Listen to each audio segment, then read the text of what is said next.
Dallas Wings HC sends clear Caitlin Clark message hours before Indiana Fever clash.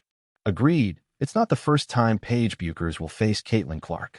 The two have collided before, starting with the 2021 Sweet 16 matchup, where Bueckers posted a near triple-double with 18 points, leading Uconn to a dominant 92-72 win.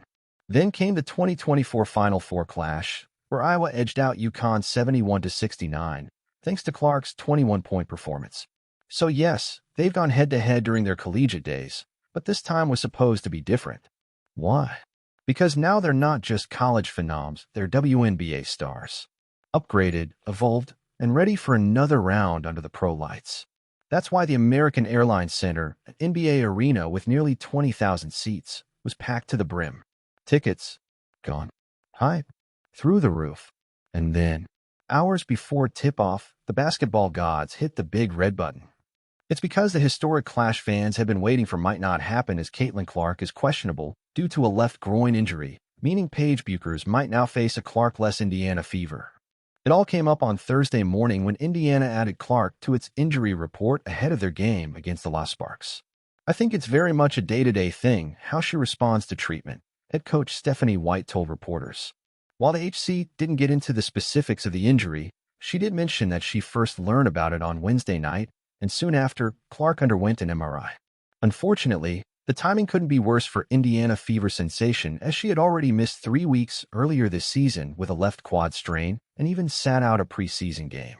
Well, this is the first time in her career she's been dealing with injuries that are causing her to miss games, and it's beginning to impact her performance. Now, that entire game plan has to shift.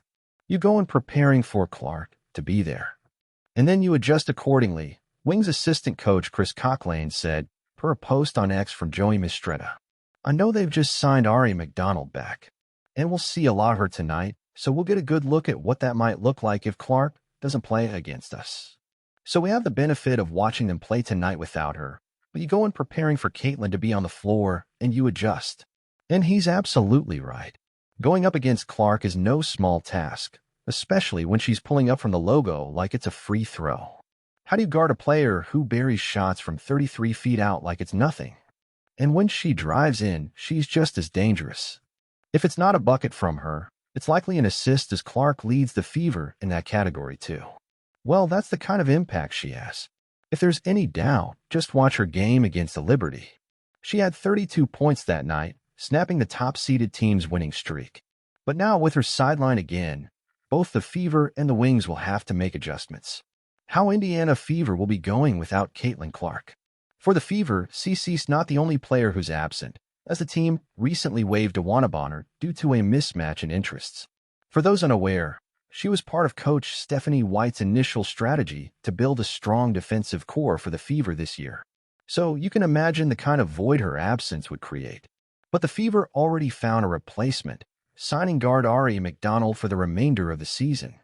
And yes, she's a value addition. She already proved herself earlier this year when she joined the Fever on a hardship deal, while both Caitlin Clark and Sophie Cunningham were out with injuries. Even Coach White has nothing but praise for her, certainly her pedigree, her ability to have the ball in her hands and make plays, not just for herself but for her teammates, and the tone she sets on the defensive end of the floor, she shared. And it all makes sense. The former number 3 overall pick appeared in just 3 games and still managed to average 11 points, 3 assists, and 2 steals while playing 25.3 minutes per game. Defensively, she's been a standout, with a .193 defensive win share per game, a metric that measures a player's cumulative defensive impact, which is the highest of any Fever player this season. That adds weight to White's remarks about her defensive presence. Above all, McDonald's addition could bode well for Clark's performance in the second half of the season. When we get C back, it gives us the ability to plus off the ball a little bit, to take some pressure off of her, White noted. I mean, she's getting hounded 94 feet, 40 minutes a game, every game. But for now, there's no update on Caitlin Clark's return, and the Fever will suit up with only 9 players for their